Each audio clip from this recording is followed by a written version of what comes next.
저는 미치도록 가난에서 벗어나고 싶었습니다. 자본주의 사회에서 돈을 벌지 못한다? 그건 무지에서 오는 죄악입니다. 가난은 누구든지 벗어날 수 있습니다. 돈을 벌고 싶으면 머릿속에 돈에 대한 생각으로 전부 바꾸시면 됩니다. 구체적인 방법을 제가 가장 간단하게 알려드리겠습니다. 저는 10년 동안 경영기획 파트에서 일하고 개인 사업을 5년 정도 하였습니다. 현재도 직장을 다니고 있으며 부업으로 블로그와 유튜브를 시작한 지는 얼마 되지 않았습니다. 3개월 넘게 전자책만으로 한 달에 월급만큼은 벌고 있습니다. 이 세상에 돈을 버는 방법은 정말 많이 있겠지만 저는 오늘 여러분들에게 적은 시간 투입 대비 많은 수익을 얻을 수 있는 방법에 대해서 말씀드리겠습니다. 오늘 말씀드릴 주제는 단순히 전자책뿐만 아니라 전자책을 판매할 수 있는 방법과 더불어 온라인과 오프라인에서 물건과 지식 서비스를 잘 판매할 수 있는 비법에 대해서 알려드리겠으니 끝까지 시청해 주시기 바랍니다. 대부분의 사람들은 전자책을 작성할 때 본인이 하고 싶은 주제를 먼저 떠올립니다. 하지만 대부분 그렇게 해서는 전자책이 팔리지가 않습니다. 전자책의 의미는 일반 종이책과는 조금 다른 개념이 적용됩니다. 글쓰기를 많이 하시는 분이나 작가들이 전자책 시장에 뛰어들어서 고전을 면치 못하는 경우가 많이 있습니다. 그 이유는 화려한 문체와 긴 글 등의 이유도 있겠지만 전자책의 본질은 빠른 시간에 정보의 단위를 얻기 위해서가 가장 큰 목적입니다. 많은 양의 반대항 지식과 교과서를 원한다면 전자책을 살 이유가 없습니다. 여기서 종이책과 전자책의 장단점을 말씀드리겠습니다. 종이책의 장점은 오랜 시간의 연구와 무수한 퇴고의 과정을 거칩니다. 그러한 방식에 따라 표본 집단 중 소분류를 적용하기보다는 대분류, 즉 많은 사람들에게 공통적인 적용이 가능한 부분에 있어서 책이 발간됩니다. 일반화의 오류가 가장 적게 들어가는 것이 가장 큰 장점입니다.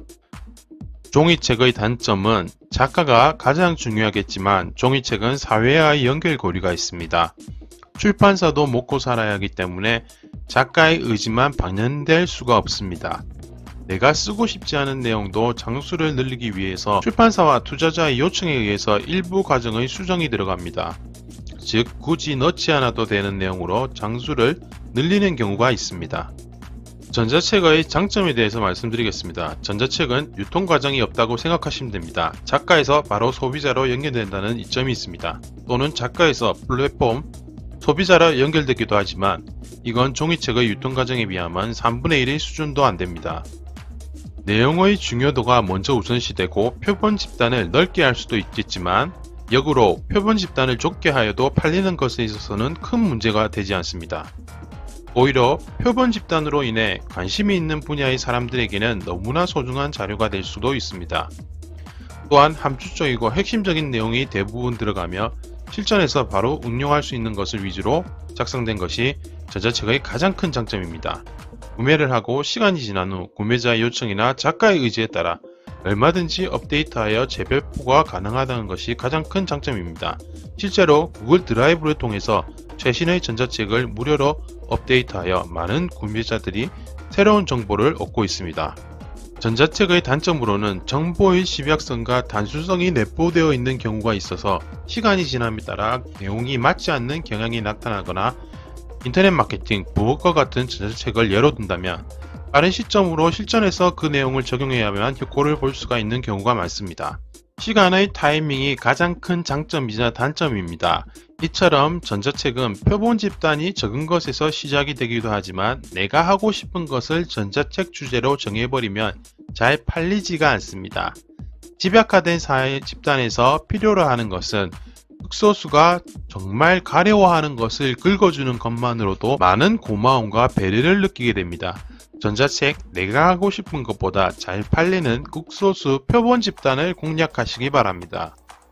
전자책을 처음 접하시는 분들은 보통 이렇게 생각합니다. 레드오션에 내가 진입해왔자 소용이 없으니 나도 블루오션 시장에서 개척해야겠다고 생각합니다. 그러나 블루오션과 레드오션의 개념을 항상 책처럼 외우는 것은 절대 성공할 수 없는 사람입니다.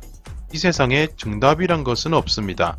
사회의 환경과 사람의 가치 및 심리는 저마다 다르며 전자책 시장 역시 집단화된 무형의 규칙이 존재할 수 있지만 내가 초보라는 입장의 관점에서 블루오션 전략을 펼친다면 100점 100패할 수밖에 없습니다. 초보의 입장에서 전자책을 잘 판매하는 것이 목적이라면 블루오션의 시장가치 개념보다 레드오션의 시장에 먼저 발을 들여놓아야 합니다. 블루오션 시장을 개척하는 것은 보통 1%의 사람들입니다. 그런 사람들과 경쟁하는 것은 제가 볼 때는 미련한 짓입니다. 별 개념 없이 책에서 읽은 내용, 뉴스에서 본 내용, 유튜브 내용 등을 보고 나도 블루오션에 가야지라는 막연한 생각을 하지 마시고 레드오션이라는 검증된 시장에서 나만의 전자책과 아이템을 팔아보시기 바랍니다. 검증된 시장은 실패의 확률이 줄어듭니다. 많이 팔리지 않을지 몰라도 소비자의 생태계가 구축되어 있기 때문에 내가 특별히 홍보를 하지 않아도 노출의 효과는 많이 볼 수가 있습니다. 이 노출만을 위해서 많은 기업들이 비용을 들여서 홍보하는 경우도 있습니다. 보통 여러분들은 물건을 살 때 어떻게 하시나요? 한 개의 상품만 보시나요? 아니면 두세 개의 상품을 보시나요? 한 개만 사시나요? 아니면 두 개만 사시나요? 사람마다 물론 틀릴 수 있겠지만 보통 물건을 사실 때 여러 개를 비교해 보거나 또는 한 개의 상품을 하고 다음에는 비슷하지만 비교를 하기 위해서 다른 제품을 사기도 합니다. 그리고 내가 관심 가는 목록을 찾고 보면서 여러 번 고민해서 상품을 구매하는 게 일반적인 패턴입니다. 이처럼 전자책 역시도 소비자가 원하는 목록을 생각하면서 만들어야 됩니다. 내가 알고 싶은 주제가 아닌 소비자, 즉 구매자의 심리를 캐치하고 진짜 원하는 것이 무엇인지에 대해서 전자책에 핵심적인 내용만을 넣어주면 됩니다. 많이 팔리는 전자책만 사는 것이 아니라 가격이 싸서 구매하는 경우도 있고 또는 최신의 정보 자료를 얻기 위해서 구매하기도 한다는 것을 기억하시기 바랍니다. 여러분이 만든 전자책이 항상 일반 소비자만 구매한다는 착각을 하지 마시기 바랍니다. 경쟁업체가 구매하는 경우도 많습니다. 보통 전자책 내용 중 동종업계는 구매하지 마시기 바랍니다 라는 내용을 보신 적이 있으실 겁니다. 이유는 제가 굳이 설명하지 않아도 아실 거라고 생각합니다. 여기서 저와 다른 점은 제가 만든 전자책은 동종업계의 사람들이 구매를 해도 무방하니 많이 이용해 주시기 바랍니다. 저는 이미 전자책을 팔기 이전부터 사회에서 동종업계의 정말 치사하고 배타적인 개념을 뼈저리게 경험했던 터라 웬만해서는 온라인 내의 동종업계 개념은 저에게 있어서 자그마한 부분일 뿐입니다. 제 전자책과 컨설팅은 전문가가 될 수 있도록 만드는 것이 목적이기도 하고 실제 내용도 그렇습니다. 오히려 동종업계에서 저 역시 많은 것을 배우기도 해서 저는 별로 개의치 않지만 많은 분들이 싫어하는 이유는 어느 정도 있을 거라고 생각합니다. 솔직히 마지막 네 번째 부분이 가장 중요합니다. 가장 중요하고 가장 어렵고 가장 시간이 많이 걸리는 부분입니다.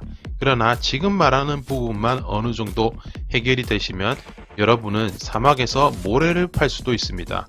보통의 강사들이나 전문가들은 절대 얘기를 안 해주는 부분입니다. 여러분들이 어떠한 물건을 팔기 위해서 강의를 듣거나 배우는 것은 대부분 전자책에 대한 기본적인 설명, 판매하는 방법, 판매의 통로, 그리고 잘 팔리기 위해서 홍보를 할 수 있는 곳, 돈이 조금 들지만 그래도 홍보를 하는 게 좋다고 말하는 방식 등입니다. 틀린 말 아닙니다. 제 내용 중에도 분명히 들어있습니다. 하지만 제가 지금부터 말하는 한 가지만 깨우치신다면 전자책뿐만이 아니라 어떤 모든 것을 하셔도 다 팔리고 내가 무슨 행동을 하든지 길거리의 돌도 팔 수가 있습니다. 바로 순정 구독자, 충성 고객 확보입니다. 솔직히 너무 간단하죠? 근데 가장 어렵습니다. 나의 제품을 브랜딩하고 접근하는 것이 마치 교과서적인 얘기처럼 많이들 합니다. 하지만 단적인 예를 하나 들어보겠습니다. 어떠한 제품을 많이 판매하기 위해서 그 제품에 무수한 돈을 들이고 홍보를 하거나 연예인을 통해서 홍보를 하면 제품의 인지도는 정말 많이 올라가고 판매도 많이 됩니다. 하지만 다른 제품을 론칭하기 위해서는 똑같은 비용의 프로모션 또는 조금 덜한 정도일 겁니다. 대기업의 경우야 막강한 자본력과 시장성이 구축되어 있어서 가능하지만 중소기업이나 일반 개인은 그냥 숨이 턱턱 막히는 방법일 뿐입니다. 하지만 중소기업이나 1인 기업이라도 제품을 브랜딩하기 위해서 노력하는 것보다는 나 자신을 브랜딩하는 것이 훨씬 효과적일 수도 있습니다. 나 자신을 브랜딩해서 순정 고객을 모으거나 충성 고객이 많이 모아진다면 제가 위에서도 말씀드렸듯이 길거리의 돌도 판매할 수 있는 커리어가 생기게 됩니다.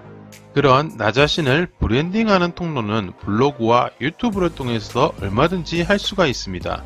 블로그, 유튜브, 레드오션이라고 말하는 사람이 많을수록 저는 정말 고맙다고 생각합니다. 블로그와 유튜브가 레드오션이라고 말하는 사람의 말이 맞을 수도 있습니다. 저만 블로그와 유튜브에서 나 자신을 브랜딩하고 싶습니다. 한 가지만 꼭 기억하시기 바랍니다. 물건만 보고 사람이 사는 것은 1차원적인 생각입니다. 기업의 가치, 사람의 가치를 판단해서 물건을 사는 사람들은 평생 고객이 됩니다. 사람은 유대관계를 가지고 싶어 합니다. 특히 한국 사회는 인간관계, 사회의 고리라는 개념을 많이 적용합니다. 알지도 못하는 기업과 사람에게 사는 것보다 좀 더 나와 유대관계, 그래도 한 번쯤은 대화를 나눠본 사람들을 통해서 구매하는 사람이 진짜 충성 고객입니다. 여러분에게 실전에서 바로 사용할 수 있는 것들로 유튜브와 블로그에 아낌없이 공유해 드릴 테니 반드시 구독과 좋아요, 응원 부탁드립니다. 지금까지 환이었습니다. 감사합니다.